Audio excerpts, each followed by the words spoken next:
and welcome again to Oak Grove Media and Film. In today's video we're going to be having a look at the topic of narrative structure in film. We're going to specifically look at the three-act structure, or as it is sometimes referred to, the Hollywood structure. This is a technique that is used to order the sequence of events within a film's story. The three-act structure, as the title suggests, is made up of three sections. Each have their own distinct purpose, and within each of those sections, those acts, you will also find specific plot points that help to drive the narrative forward to an eventual resolution. For the purpose of today's video, I thought we would have a look at breaking down the three-act structure and the plot points within each of the acts, and as it is referred to as the classic Hollywood structure as well, I thought we would make use of a classic Hollywood film, which is on two specifications, so the OCR A-level specification, but also the WJEC and EDUCAS GCSE specification, and that is the musical film Singin' in the Rain. So let's get into the details of the three-act structure, using as an illustrative example Singing in the Rain, so we can see how each of these acts functions and how the plot points can also be identified.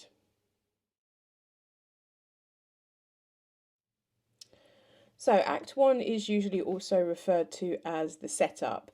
It takes up about the first quarter of a film script, and it pretty much does what it suggests in the title of the setup. It is there to establish our main characters, so introducing us to our main characters, and then also the world that the characters inhabit. In the case of Singing in the Rain, we are thrown in straight away to this big, lavish Hollywood premiere, red carpet, spotlights, all the rest of it, and you can kind of see the real glitz and glamour of Hollywood. After a few moments, our main character Don arrives with Lena Lamont on his arm.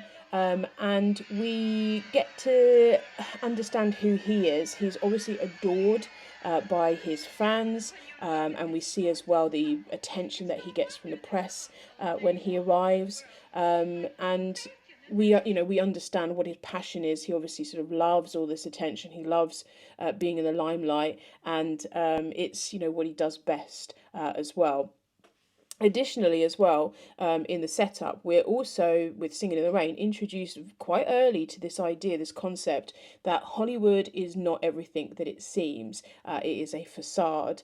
So whilst we get the glitz and glamour of the premiere, and then as Don is being interviewed, he starts to recount his life story and how he came up through the, his childhood to eventually sort of starring in these pictures. The director, so Gene Kelly and Stanley Donen, use contrapuntal sound, so sound that doesn't match with the visuals, as we're getting this voiceover talking about these wonderful sort of schools he went to, the theatre that he attended, and how he eventually got his break in Hollywood. All of that is being said in this voiceover, but the reality is in the visuals that it's anything but glamorous. He's come up through music halls and vaudeville backgrounds, which are very working class and certainly not the sort of upper class lifestyle that he's trying to portray. So we're also introduced to that in the setup as well.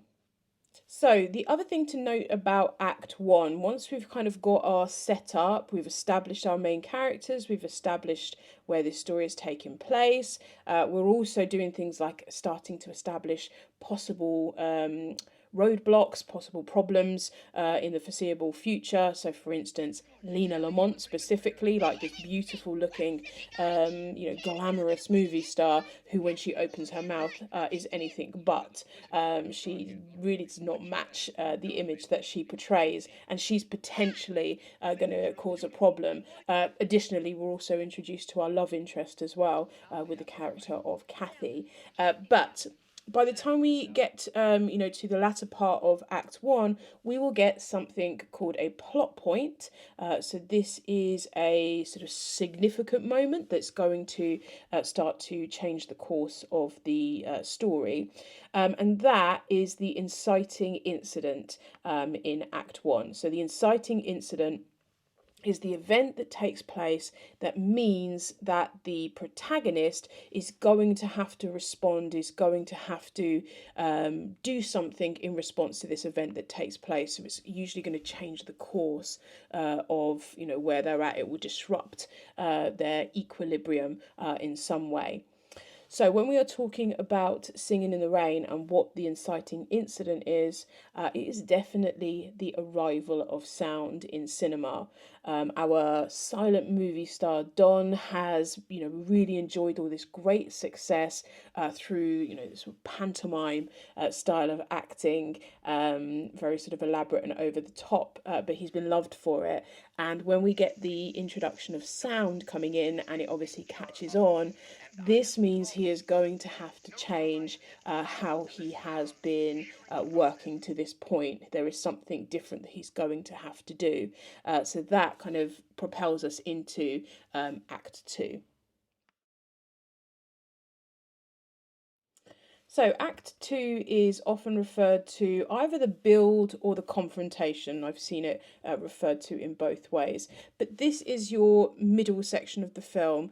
So, it's the middle two quarters of the film, and it's the thing that takes up the bulk of the running time of the film. And in terms of what happens in Act Two, after we've had the inciting incident of Act One, we find that we are going to have what's referred to as rising action in Act Two. So this is when we start to see, more events taking place, response to the inciting incident, for example, and it might start to, depending on the film, it might start to sort of ramp up a little bit of intensity in these moments, and the protagonist is going to be acting, in response to the inciting incident. So, in terms of Singing in the Rain, what we would classify as the rising action is the fact that Don chooses to turn his picture into a talkie. So, he and the studio decide to turn the picture into a talkie. That's their response to the arrival of sound. They kind of thought they were just going to carry on, and Don and Lena were big enough names that they could still pull in the crowds. But the studio realizes actually we need to do something in response to this. So his picture is turned into a talkie, and you've obviously got the problem there of Lena's voice, and you've also got sort of Don starting to feel a sense of insecurity as well. So we get that sort of rising action because of him starting to lose a little bit of confidence in himself due to what Kathy had said to him in the car about this sort of over the top style of acting, that it wasn't real acting. So he started to lose a little bit of faith in himself.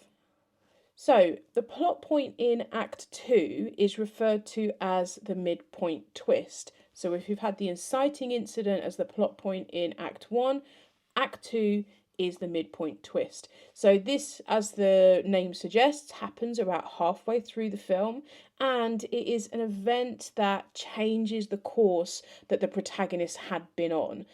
So it's something that means that they have to change, they have to adapt in order to eventually reach their goal. So, if we're thinking still about the example of Singing in the Rain, after Don and Lena's film becomes a talkie and they shoot it, with dialogue and all the rest of it, they then have a screening. And at the screening, the film is an absolute disaster. So the audiences who have been able to come and sort of see this screening, as a way of almost sort of market research for the studio, they hear Lena's voice for the first time and are find it funny, find it kind of shocking that she speaks like that. Don's improvised dialogue is absolutely terrible. So now the audience are under the impression that he can't really act, and it's all really sort of cheesy. So that is kind of like the beginning of our midpoint twist. That means that Don sees a response from the audience, and it means that he needs to do something different.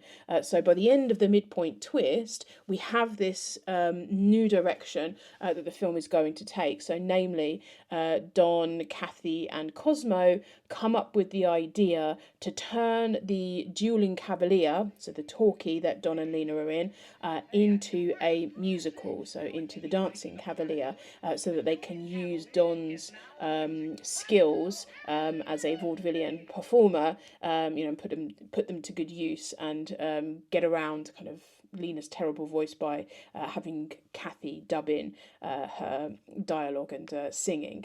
And that is our midpoint twist, because that's now going to shift the course that the protagonist had been taking, and will lead us up to the eventual resolution. So finally, in Act Two, we have another plot point just before the end of Act Two, and that is the crisis point. So we reach a sort of boiling point in the film, where things come to a head, and there is a major problem. So in terms of Singing in the Rain, our crisis point is Lena. So it's when Lena finds out that Kathy has been dubbing her voice, and she then goes to the studio head, and she makes her demands, and insists, according to her contract, that she can pretty much get what she wants, and they can't sort of sabotage her career by revealing that her voice hasn't been used, and she's been dubbed over by some, at this time, some unknown actress. So that is our crisis point that just takes place just right at the end of Act Two to propel us into the last part of the film. Okay, so finally, Act Three is referred to as the resolution, and this is the last quarter of the film. So here we will have everything that has come up in Act One and Act Two eventually being tied up, no loose ends left, and a resolution will occur by the end of Act Three, unless it is some form of a film that is part of a franchise that's going to have sequels. So you might have some unanswered questions because it's a setup for the next film in the in the franchise. But for standalone films, usually you have most things tied up because most audiences want that sort of sense of satisfaction by the end of the film. So, if we're talking about Singing in the Rain, we've at the end of Act Two, we've got this idea that Lena is starting to throw a spanner in the works. She's making all these demands. Things don't look good for Kathy specifically, and if things don't look good for Kathy, then that means things don't look good for Don as well, because this is the woman that he is in love with. So when we get into Act Three, we have the sort of difficulties that Don and Kathy are encountering with Lena's demanding behaviour, and the threat of her not having a career, and not getting the things that she thought she was going to get. This was going to be her big break, and it looks like that's not going to happen. So our final plot point in Act Three is the climax moment. So we get the sort of climactic moment of the film, where we kind of have got to the sort of top of our intensity rating, before we have our falling action, where we get down into our resolution. So with Singing in the Rain, the climactic moment is the premiere at the end of the film. So we have with Don and Lena having just shown their film, we get this moment where Lena wants to go out onto stage, and she wants to speak to her audience. So she goes out and then wants to sing them a song. So she tells Kathy that she has to go in and sort of sing for her, and we have this sort of like moment where Kathy thinks that Don is forcing her to do this, and it's a really sort of awful thing that he's not standing up for her. She goes ahead and does it, but obviously there's then that reveal where the guys pull up the curtain and show show the world that Lena's been faking the voice, and this is the real star. So that's our sort of climactic moment. Then we have, it happens very quickly in Singing in the Rain. We get our falling action happen very quickly in our resolution, which is basically the end of the film, where we see Don and Kathy stood, in an embrace by the billboard that's got both of their faces on it. So, what you can do with your films that you have been studying is you can have a look to see whether or not the three act structure applies. Do remember it doesn't necessarily apply to all films. Some films will have much more sort of challenging narrative structures, but you might find that a number of your films do follow this three act structure, and it can be a good idea to then look at things like the inciting incident in your film and have a think about how the filmmaker has used their micro elements to indicate that this is the inciting incident. So, for instance, if you were studying a film like The Babadook, which is going to be the next video we do in this series, you might look at the inciting incident in that film and how the reading of the book is the sort of inciting incident for that film, and how the director really makes sure that this book is something terrible. This book is sort of going to bring something evil and awful to the house, and that becomes very clear through her use of micro elements that this is a turning point for the characters in the film. Okay, that's all for today's video. Thank you ever so much for tuning in. As ever, do give us a like and subscribe just to get our visibility out there on YouTube, so that we can, share these videos with anybody who is studying film and media studies. Until next time, bye bye.